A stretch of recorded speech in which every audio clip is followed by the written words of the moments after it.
Before starting to explain Futurism in art before World War II, Futurism Manifesto has to be understood, which was written by Filippo Tommaso Marinetti. In this manifesto, past was rejected and new concepts such as beauty of the speed, the habit of energy and rashness, the glorification of war and destruction, machinery, violence and aggression, youth and industry embraced and celebrated. The mobility and dynamism championed over stasis. New life proposed in which human movement and desire was the center of the attention. We can easily perceive this methodology in art as well, especially in Italy and Russia, with artists such as Umberto Boccioni, Giacomo Balla, Natalia Goncharova, and so on and so forth.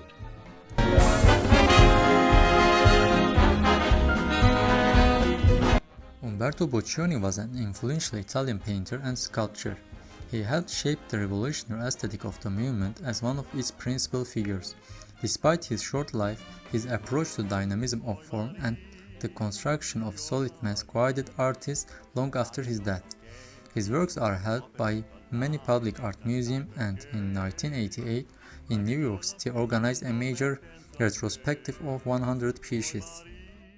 The City Rises was his first major futurist work.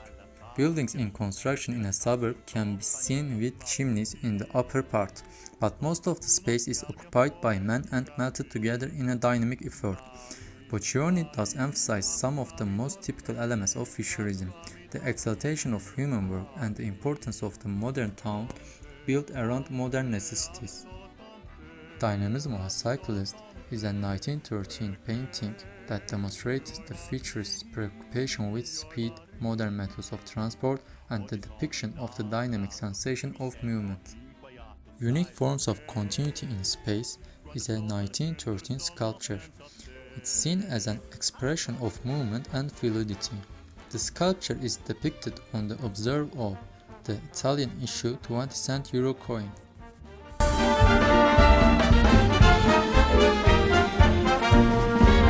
Giacomo Balla was one of the most influential figures of Italian Futurism art. He and his friends Umberto Boccioni and Gino Severini, highly influenced by Futurist Manifesto of Marinetti. In his many works, he tried to convey the sense of dynamism and urgency, in which he tried to show the energy of the modern life. In Dynamism of a Dog on a Leash, for instance, we can perceive the movement. This comes from his principle of simultaneity, in which he shows motion by simultaneously showing phases of mobility. In Abstract Speed plus Sound as well, we can observe the different perspectives and phases of movement of automobile, along with lines that is expressing the notion of noise in the environment. He used lines as a metaphor of the inflection, an energy of movement and sound. Last but not least, as his characteristic quality, he also worked on the dynamism of light, its reflection and emission in his City Lights canvas.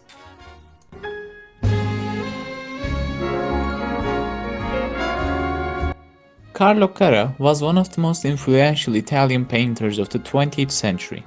Although he is best known for his still lifes in the style of metaphysical painting, he contributed to Italian Futurism in a period in his career.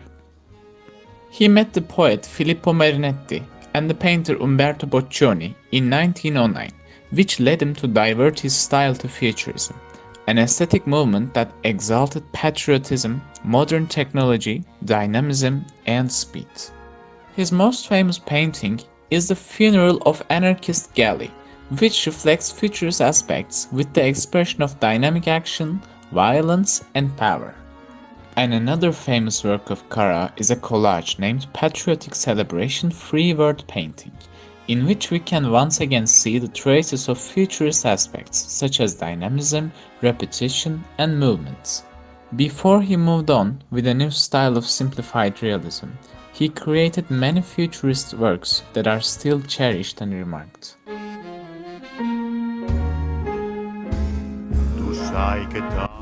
Luigi Carlo Filippo Russolo was an Italian futurist painter, composer, builder of experimental musical instruments, and the author of the Manifesto of the Art of Noises. During his time at the Accademia di Brera, he joined a group of young painters developing a new way of making art. The group included Carlo Carra and Umberto Boccioni, who together with Russolo would go on to the draft of the foundations of a new movement devoted to speed, violence, and the beautiful brutality of the machine, Futurism. La Rivolta. The Futurists believed that the only cure for the world was war. At that time, Italy was experiencing uprisings and unrest due to a social injustice. In this piece, Russolo refers to the tense political situation in Italy with significant colors and violent figures. These figures rise up together in a huge crowd, attacking the twisted houses. Dynamism of a car.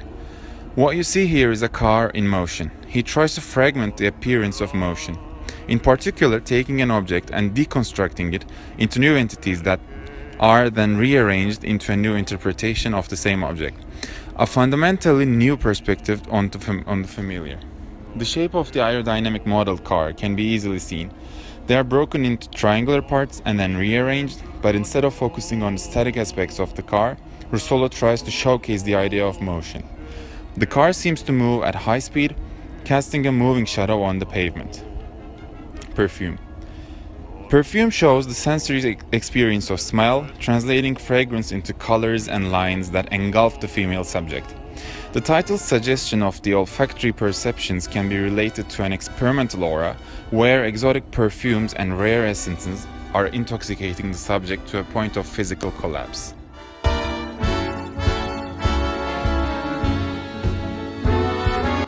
Russian Futurism is the broad term for a movement of Russian poets and artists who adopted principles of Filippo Marinetti's Manifesto of Futurism, which espoused the rejection of the past and the celebration of speed, machinery, violence, youth, industry, destruction of academies, museums, and urbanism.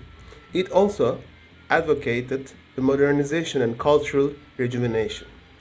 The manifesto celebrated the beauty of speed and the machine as a new aesthetic.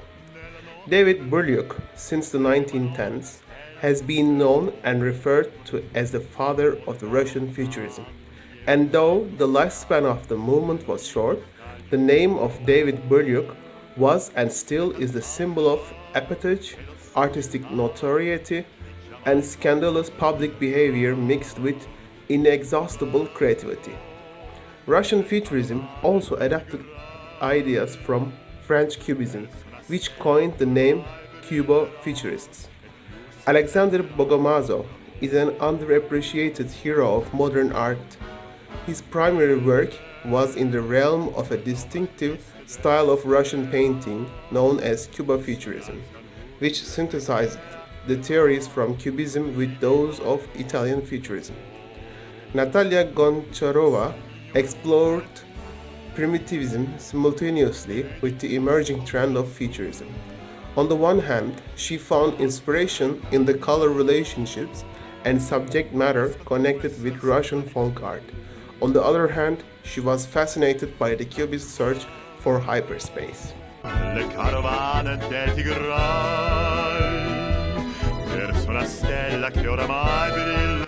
Born in 1892, Fortunata Depero was welcomed into the core of futuristic movement in 1915. After exhibiting a series of drawings inspired by Boccioni's sculptures, he was an extremely talented and multifaceted artist, and his works spanned the realms of painting, sculpture, set and costume design, typology and advertisement. Depero was mastermind of pioneer of modern advertisements, so we took the design of our promotional material as a very serious endeavor. In Depero's own words, self-advertising is not vain, useless and exaggerating expression of megalomania, but rather an essential necessity to let the public quickly get to know your ideas and creations. And also he also works with paintings, toys, books and sculpture and architectural spaces. If we talk about one of his examples, bluffing, starting from the Manifesto of Futurist Reconstruction of the Universe, Depero proposed to playfully reinvent the entire world under the material and spiritual aegis of Ka, the new modern idol. Flora becomes artificial, fauna metallic, and depiction of reality also becomes simplified and mechanized. A geometric style emerges with flat and vivid colors, which is creatively perspectival, unitary, and architectural. Depero uses this vivid formal schema to describe the poetry of life in its daily aspects, in authentic tales of a world in a primordial future age. DePero and other futurists acted on this idea, each opening their own art house to market their decorative art designs, the majority of the manifesto concerning itself with a new form of sculpture, one they referred to as plastic complexes. While meant to be autonomous and resembling itself alone, this fantastic imaginative new object works will simultaneously mean to evoke nostalgia through their anguished re-evocation of lost object, the sort of that traditions venerate. And one manifestation of this plastic complex pieces detailed was the futuristic toy, or toy-like forms that weren't the imitation of reality, that were commonplace, but rather artistically designed works appropriate for both children and adults alike. And in sense, that is exactly what designer toys are. But DePero didn't simply conceive the idea, he created practical examples. While DePero's paintings and drawings were both primitive and innovative, his graphic aesthetic translated perfectly into advertising, architecture, furniture, posters, tapestries, theater sets, and costumes, typography, and toys. Embodying the futurist ideals in his toy works, DePero's pieces tend to shy away from the static stance and instead capture mid-movement appearance, and this simulated movement is accentuated by the painting schema, contrasting colors, exaggerating the limbs. Binding using two aluminum industrial bolts. DePero Futurista was conceived in 1927 by Italian futurist Fortunato DePero. Both a showcase for DePero's work and platform for his iconoclastic ideas, the book which is about to remind us the artist of genius. Before artists like Andy Warhol blurred the line between commercial and fine art before, there was science that questioned the concept of printed page. Fortunato DePero conceived it all with the bolted book. So the bolted book, in type laid out circles, squares, triangles on paper, different colors and textures with two holes, drilled clean through outlining his plan for reshaping the world. The book is particularly highlights DePero's work in graphic design and typology, including his well-known advertisement for the Italian aperitif Campari, logos and visual verbal, experimenting with tag, which aimed to liberate language from the conventional rules.